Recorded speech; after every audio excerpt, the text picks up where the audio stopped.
Hello, we're here at the 2011 National Turkey Federation Convention in Tucson, Arizona.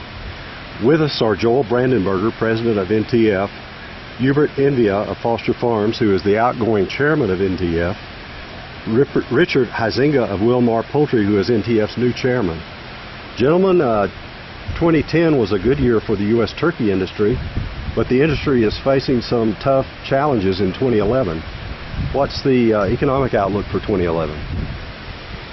Not very good. We're quite actually concerned about the high cost of feed that just skyrocketed here the last few weeks, and it looks like we're back to kind of a replay of what happened in 2008. And the dilemma that we face is, even though we do have our supply in order, we actually have the lowest stock levels that we've probably had historically, probably since I think forever, isn't it? Absolutely. And so we come in very good on the supply side, which is a little bit different than we had in 2008, where we came into the 2008 high feed crisis with way too much in inventory. So this time around, we're probably in a better position, as long as it isn't a really long, protracted high cost period.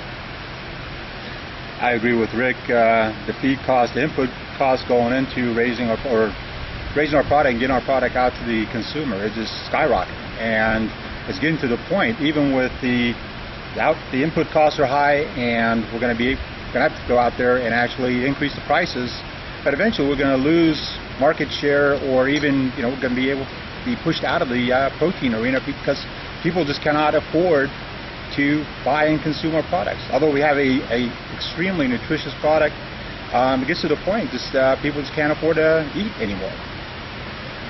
Well, what about on the regulatory front? What are NTF's and the industry's challenges ahead in that regard? Well, I think we have a handful of challenges that I think are going to be extremely difficult in the year ahead. If you're talking about a purely regulatory issue, I think one of the most significant is still going to be this gypsum marketing rule that we've seen a lot of discussion about in the last year. Whatever the intent of the rule, the net effect of the rule, almost every objective economist agrees, is that it will harm the very producers that the proponents of the rule say they're trying to help. It could lead to a fundamental restructuring of the industry. I think there's limited opportunity for USDA to reconsider where they're doing, although they are doing an economic analysis finally at USDA, but I think it's going to be important to keep Congress engaged on the issue and weighing in as well. Renewable fuels is going to be an enormous issue, again, because of the feed costs. You've seen across the last few months, EPA has, in 2 consecutive sets of regulation, increased the blend of ethanol in most gasolines to 15% for any late model car and light truck. That's going to be a problem. We've actually joined in a lawsuit because we think EPA overstepped its authority with this E15 ruling, but ultimately the battle's going to be fought on Capitol Hill again. On the food safety front, and I know we're going to talk more about that in a minute, but I think you've got a new food safety bill that's passed for FDA. It doesn't directly affect the turkey industry or any of the meat and poultry industry, but it sets some precedents that we're going to have to watch going forward. Well, Dr. Elizabeth Hagan, Undersecretary for Food Safety, keynoted your convention and talked about food safety of turkey. What's on the agenda for 2011 in this aspect?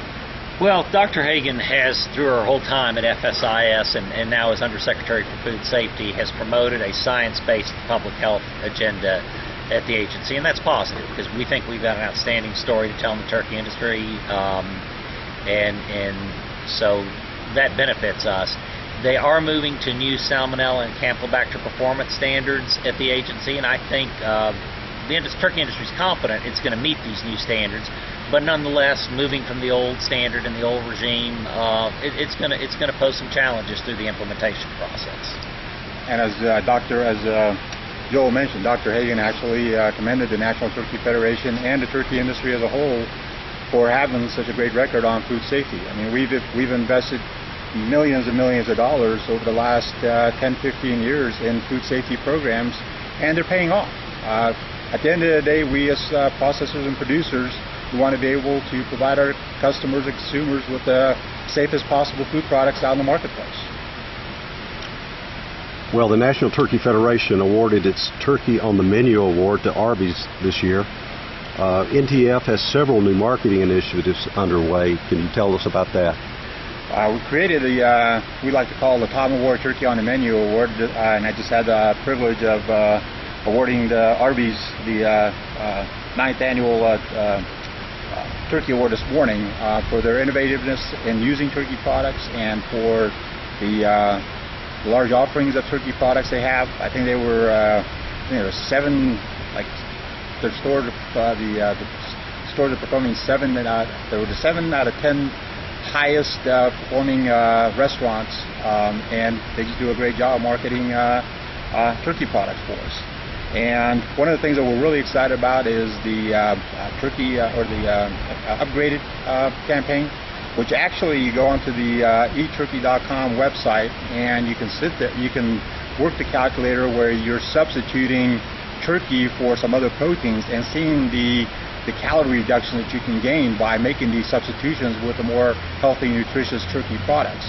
And then it also gets into if you want to change size and condiments and how many calories you're going to be saving. And at the end of the day, it's going to offer our consumers a better eating healthy health style, if you will, and it should reduce the pounds reduce the weight on people and ultimately save in health costs. With beef and pork production being down headed into 2011, is there an opportunity here for turkey producers to pick up market share?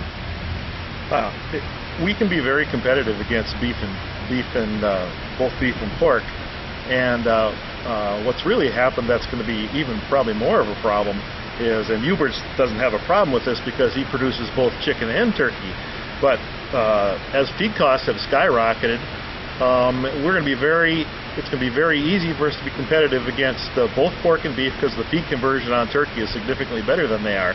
Unfortunately, when we try to compare ourselves to chicken, we can't compete on a per cost basis with chicken, and so we don't have any choice but to position turkey as a premium product, a special product, because if we're going to go nose to nose with chicken, turkeys are going to have a very difficult time.